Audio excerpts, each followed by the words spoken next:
यंदाच्या पावसाळ्यात पुरणी बंधारा दुसऱ्यांदा पाण्याखाली, खबरदारी म्हणून वाहतुकीसाठी रस्ता बंद। मुरगुड परिसरात सुरू असलेल्या मुसळधार पावसामुळे यंदाच्या पावसाळ्यात कुर्णी बंधारा दुसऱ्यांदा पाण्याखाली गेला आहे। बंधाऱ्यावरून मोठ्या प्रमाणात पाणी वाहत असल्याने या मार्गावरील वाहतूक पूर्णपणे बंद करण्यात आली असून नागरिकांना पर्यायी मार्गाचा वापर करावा लागत आहे।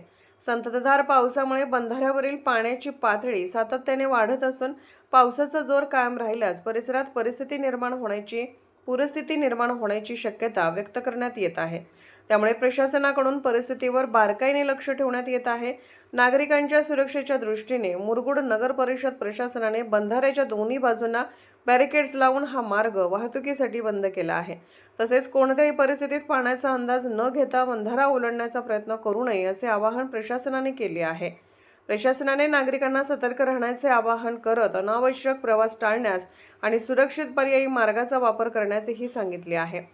हवामान विभागाच्या अंदाजानुसार पावसाचा जोर कायम राहण्याची शक्यता असल्याने पुढील काही तासात बंधाऱ्यावरील पाण्याची पातळी आणखी वाढू शकते। पोलीस ऑफ इंडिया न्यूज चॅनलला लाईक करा, शेअर करा आणि सबस्क्राईब करा।